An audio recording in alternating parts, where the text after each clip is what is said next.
ډیره مننه سنگین صاحب چې وخت مو راکړ. لومړی پوښتنه مو دا ده چې کومه انګیزه باعث شوه چې تاسې زه او مخابرات کتاب ولیکئ؟ اول غواړم ټول اوریدونکو ته خپل سلامونه او احترامات وړاندې کړم. د ما د کتاب موخه د ما د ژوند او د کړنو کیسه ده. ډیر وخت مې د ارمان و چې د خپل ژوند او کړنو په باب یو کتاب ولیکم. اوس ډیر خوشاله یم چې د ارمان مې پوره شوی دی او زما کتاب چې د زه او مخابرات په نوم یادېږي په کابل کې چاپ شوی دی. البته زه د افغانستان په یو لرې پرته سیمه کې چې ورګون نومیږي په یو عادي کورنۍ کې پیدا شوی یم. د کوچنیوالي په وخت کې زیات تکلیفونه او زحمتونه را باندې تیر شوي دي. د خپل کور نه په ډیر کم عمر کې تقریبا 14 کلن وم چې مسافر شوی یم د تعلیم او تحصیل په خاطر. بیا وروسته د عالی تحصیلاتو لپاره زه لندن ته لاړم. نو ټول دا زما د ژوند کیسه په دې کتاب کې بیان شوی ده. زما ټول ژوند د مخابراتو په سکتور کې تیر شوی دی.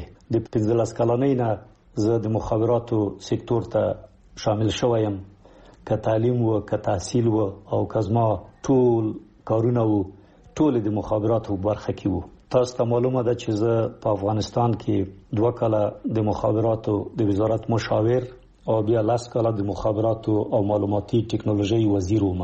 لیکن لدغه نه پخوا ما 10 کاله د هجرت په وخت کې په سویډن کې د سویډن د مخابراتو په نمائندګي د نړۍ په زیاتو هیوادونو کې کار کړی دی.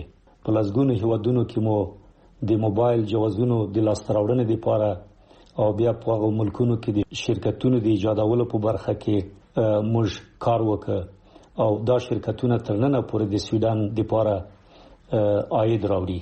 البته یو بل شی چې ډیر مهم دی هغه دا دی چې د ما د ژوند په اوږدو کې د مخابراتو او معلوماتي ټکنالوژي برخه کې د نړۍ په سطحه یو انقلابي تحول راغی. که کمپیوټر دی، که موبایل ټلیفون دی او که انټرنیټ دی او که معلوماتي ټکنالوژي ده، دا ټول د ما د ژوند په اوږدو کې په نړۍ کې را پیدا شول او زه ډیر خوشاله یم چې دغه انقلابي تحول که په نړۍ کې و او که په افغانستان کې زه دغه تحول یو برخه وم. مننه. دا کتاب د هر چا لپاره دی، یعنی هر څوک لوستلی شي که نه یوازې د هغو مسلکي کسانو لپاره دی چې د مخابراتو په برخه کې کار کوي؟ بله، زه فکر کوم چې د ما د ژوند او کړنو کتاب به د افغانستان د ټول اولس لپاره جالب وي. تاسو وګورئ چې په کال 2001 کې په افغانستان کې مخابرات او معلوماتي ټکنالوژي هیڅ نه و. زموږ ګران هیوادوال به یو ټلیفوني تماس لپاره همسایو ملکو ته تل او بیا هلته به د هغه ځای څخه به د خپل خپلوانو سره ټلیفوني اړیکه نیوله. په 2014 کې کله چې زه د وزارت نه رخصتېدم، په افغانستان کې تقریبا ټولو ګرانو هیوادوالو موبایل ټلیفون درلود. ډیرو زیاتو انټرنیټ ته هم لاسرسی درلود او ټول هغه پرمختللي ټکنالوژي چې په نوره نړۍ کې وي هغه په افغانستان کې هم د موږ د وزارت په دوران کې عملی شولې.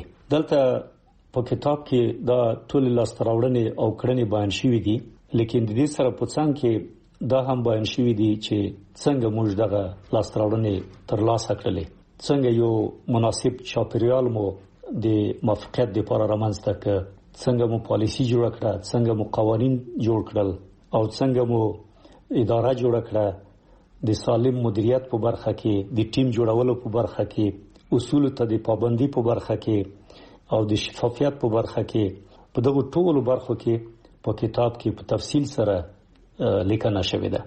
نو زه فکر کوم چې دغه کتاب به د ټول افغانانو لپاره، بخصوصا د ځوان نسل لپاره او حتی د راتلونکو نسلونو لپاره به ډیر جالب وي او د دې لپاره به ډیر دلچسپ وي او زه امیدوارم چې ټولو لپاره خوندور او ګټور تمام شي. سنگین صاحب، په کتاب کې په کومو مسایلو بحث شوی چې هغه د لوستونکو لپاره مهم دي او باید ویلولي؟ زه فکر کوم چې د کتاب ټول برخې، ټول موضوعات د لوستونکو لپاره دلچسپ دي او امیدوار یم چې لوستونکو دا کتاب له شروع نه تر پایه پورې ولولي.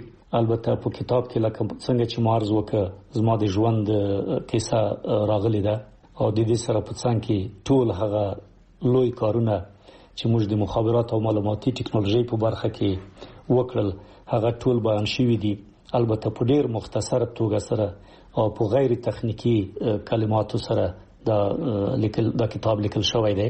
د دې سره په څنګ کې البته زموږ د کارونو په وړاندې کوم ستونزې چې موږ او یا مشکلات سره چې مخامخ شوي یو هغه هم بیان شوی دي، او حتی ځینې خلک چې زموږ د کړنو په مقابل کې خنډ ګرځېدلی وو هغه هم په نوم سره یاد شوی دي، او بیا ما تفصيلات ورکړي دي چې څنګه په دغه ستونزو او خنډونو باندې مو برای ترلاسه کړ.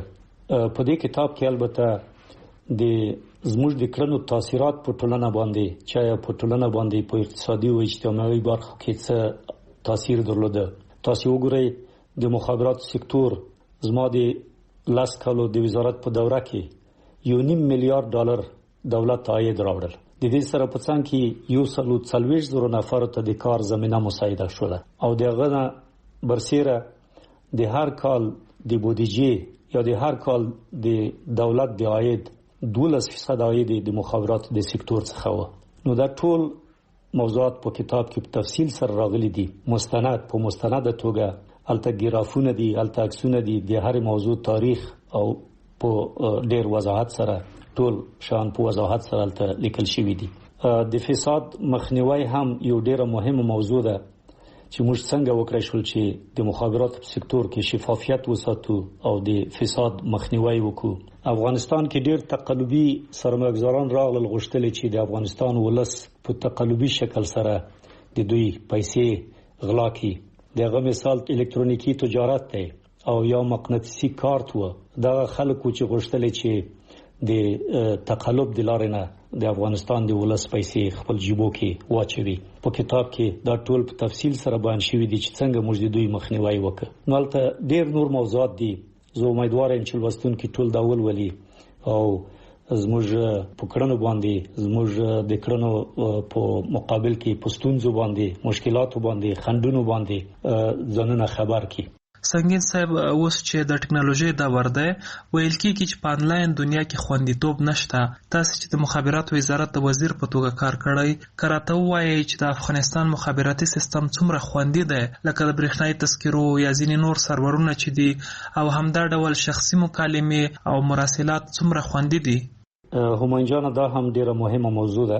تاسو پوهیږئ چې په پایل کې په افغانستان کې د الکترونیکی معلوماتو د ساتنې لپاره کوم مرکز موجود نه و، او د رسمي چارواکو او رسمي ادارو ایمیلونه ټول په بهر کې جوړیدل او رسمي ویب پاڼې هم په بهر کې جوړیدلې. نو په همدې خاطر موږ تصمیم ونیو چې د معلوماتو د الکترونیکی معلوماتو یو ملي مرکز جوړ کړو چې هغه مرکز په 2009 کال کې فعال شو، او اوس د افغانستان ټول رسمي ایمیلونه او د اداراتو ویب پاڼې او د دې سره ترڅنګ د هیواد د وګړو د تذکیرو معلومات ټول په همدې مرکز کې ساتل کیږي. په هغه وخت کې د دې مرکز لپاره د نړۍ د پرمختللې ټکنالوژي پر بنسټ پوره امنیتي تدابیر نیول شوي وو، خو البته ټکنالوژي پرمختګ کوي، ضرورت ده چې د امنیتي تدابیر د ټکنالوژي د پرمختګ سره موازي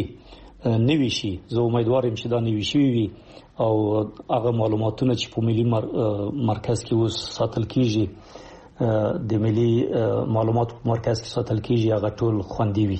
د مکالمې د اوریدنې په اړه کې باید وایم چې د اساسي قانون په اساس د هیوادوالو مکالمې او د پوسټ لارې مراسلات ټول مسؤل دي. څوک حق نه لري چې د دوی مراسلات وګوري او یا مکالمو ته غوږ ونیسي. لیکن د ځینو ملي امنیت مسایل په خاطر د مکالمو د اوریدنې دوه سیستمونه په افغانستان کې فعال وو، یو په ملي امنیت په اداره کې او بل د کورنۍ چارو په وزارت کې. لیکن زه بیا هم په دې فکر یم چې دغه سیستم څخه د ګټې اخیستنې په خاطر باید یو خاص میکانیزم رامنځته شي ترڅو موږ تاسو ټول مطمئن وو چې دغه سیستم نه څوک ناوړه ګټه نه اخلي او په غیر قانوني توګه سره د کومو هیوادوالو خبرو ته څوک غوږ نه نیسي. ډیره مننه. د خپلو کارونو او ژوند په اړه لیکل سبب کیږي چې دا تجربې نورو نسلونو ته هم ولیږدول شي، خو په افغانستان کې کم چارواکي او سیاستوال د خپلو کړنو په اړه لیکل کوي. علت تاسو څه بولئ؟ بله محترم همایون جان، د ما د کتاب ډیره مهمه موخه همدا د تجربو شریکول دي د ګرانو وطنوالو سره، بیا خصوصا د ځوان نسل سره او حتی د راتلونکو نسلو سره. د مخابراتو برخه کې فکر کوم دا لومړی کتاب دی چې ما ولیکه. ټول مستند لیکل شوی دی، په دې کې ګرافونه دي، عکسونه دي، تاریخ او ټول پخوانی تاریخ د مخابراتو هم په کتاب کې شامل شوی دی. کتاب په دری او پښتو دواړو ژبو چاپ شوی دی. زما نیت دی چې په راتلونکي کې په انګریزي ژبه هم چاپ شي، ځکه له یوې خوا فکر کوم چې یو تعداد نړیوال هم شاید دې کتاب د لوستنې علاقمندي ولري. لیکن تر هغه نه مهم دا ټکی دا دی چې په میلیونونو افغانان، خصوصا افغانان ځوانان په بهرنیو هیوادو کې دوی اوسي چې متاسفانه په دری او پښتو ژبو بلد نه دي. نو د هغوی لپاره زه لازمه ګڼم چې دا کتاب په انګریزي ژبه هم چاپ شي. زه امیدوار یم چې دا کتاب نه یوازې د مخابراتو او معلوماتي ټکنالوژي په برخه کې ګټور تمام شي، بلکې امیدوار یم چې دا کتاب د افغانستان د نورو اقتصادي سکتورونو لپاره چې په هغو سکتورونو کې د پالیسۍ په برخه کې، د شی پالیسۍ په برخه کې، د شفاف کړنو په برخه کې، د مدیریت په برخه کې، د ټیم جوړونې په برخه کې او داسې نورو کې دا کتاب ګټور تمام شي. او امید لرم چې ګران وطنوال دغه کتاب د لوستنې نه خوند واخلي او خدای دې وکړي چې ما دغه کتاب په لیکنې سره د خپل ګران هیواد او وطنوالو د خدمت په لار کې یو بل خپل داین اجرا کړی.